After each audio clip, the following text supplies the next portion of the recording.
warahmatullahi wabarakatuh. Kami dari kumpulan 1. Pada hari ini kami akan membentangkan tentang topik pengguguran bayi dari perspektif peradaban Islam, Cina, India dan juga Barat.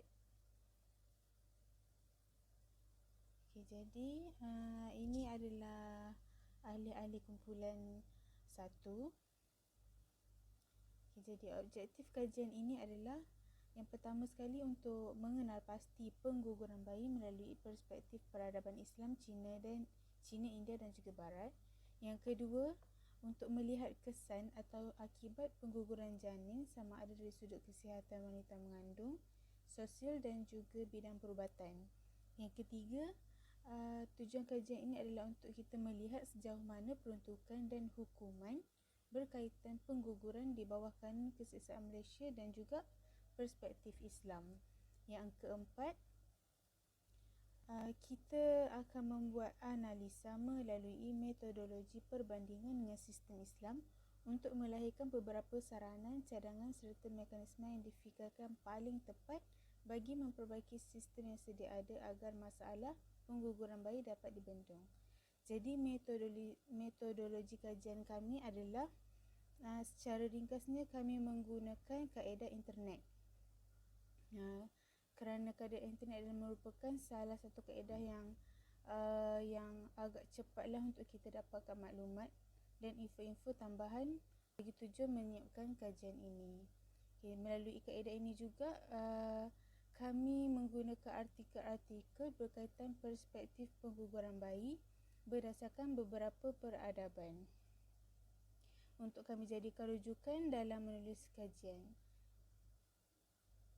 Baik, definisi pengguguran ini adalah pengguguran ialah penamatan kehamilan dengan penyingkiran atau pengeluaran embrio ataupun janin. Definisi yang ini adalah melalui Wikipedia. Jadi definisi yang kedua daripada Profesor Madya Dr. Halina Halizah Siraj, kata beliau, pengguguran merupakan proses menggugurkan kandungan dengan sengaja menggunakan kaedah perubatan atau pembedahan sebelum usia kandungan 20 minggu.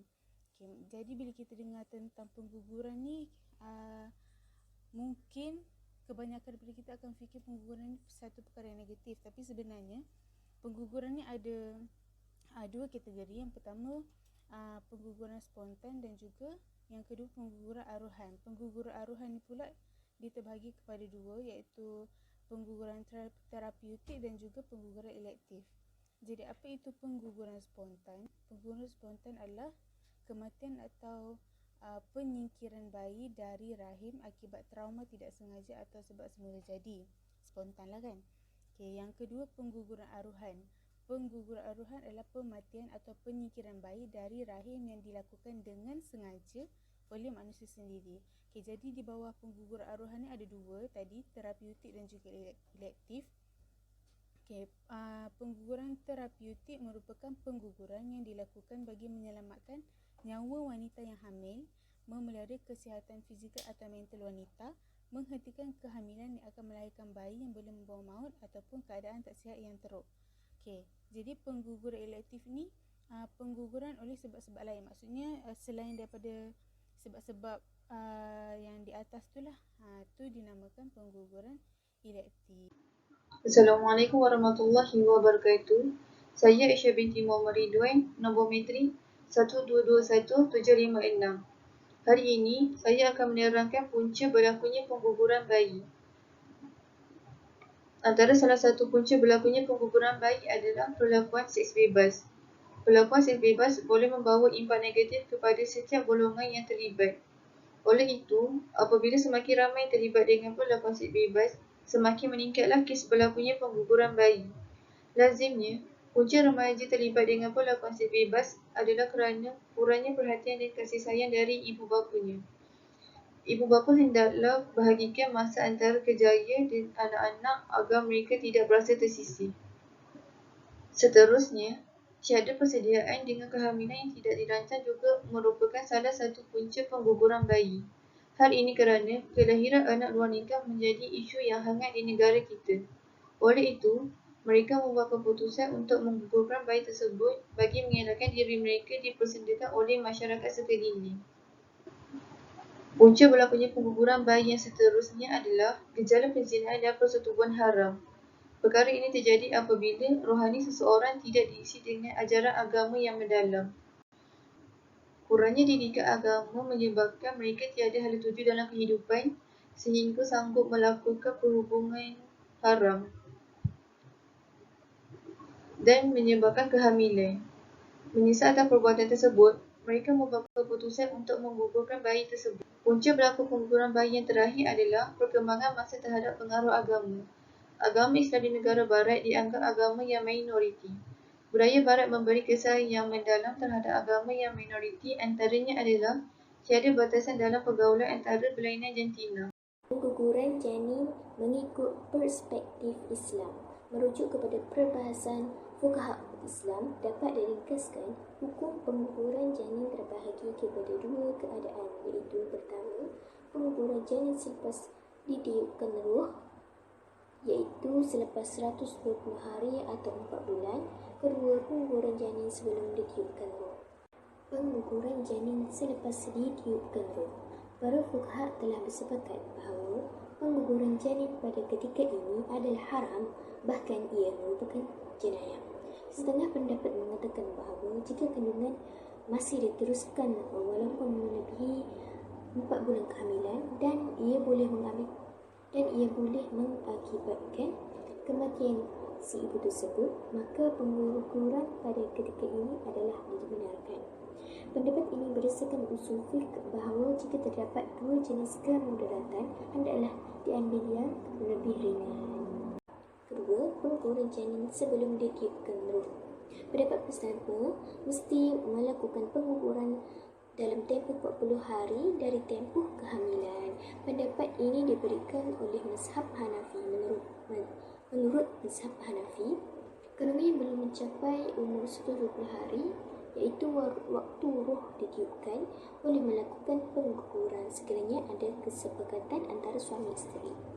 So di sini, jika isterinya menggugurkan kandungan tanpa pengetahuan suaminya, maka ia dikira berdosa.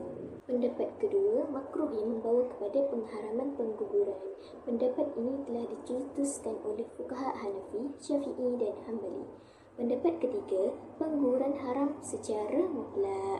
Pandangan ini didominasi oleh mazhab Maliki dan sebahagian ulama mazhab Syafi'i. Pengguguran bayi mengikut perspektif peradaban Cina. Pertama, pengguguran bayi menjadi mustahab apabila seorang wanita mempunyai masalah kesihatan yang serius dan kehamilan boleh membahayakan nyawanya. Kedua, penjamaan semula membawa kepada kepercayaan bahawa kehidupan bermula pada saat kehamilan. Ini secara semula jadi menimbulkan Buddhism terhadap pengguguran yang disahkan. Ketiga, ahli falsafah Confucius menafsirkan bahawa pengguguran bayi adalah dibenarkan secara etika bahkan dalam kes-kes tertentu. Seterusnya, pengguguran bayi mengikut perspektif peradaban India. Sejak 1971, Akta Penamatan Kehamilan Perubatan 1971 bertanggungjawab untuk membolehkan pengguguran dengan bersyarat. Pertama, memberi ancaman atau risiko terhadap kesihatan fizikal seseorang individu tersebut. Kedua, disahkan mempunyai kelainan atau keabnormalan yang teruk. Ketiga, disebabkan mangsa serangan seksual. Dalam perundangan boleh dikaitkan di dalam mahkamah apabila seorang wanita itu menggugurkan kandungannya selepas minggu ke-20 kehamilannya.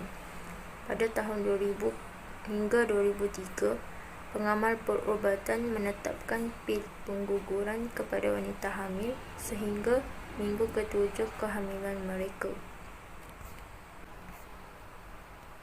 Dari perspektif kitab suci Weda pula, perbuatan yang disebut himsa karma iaitu salah satu perbuatan dosa.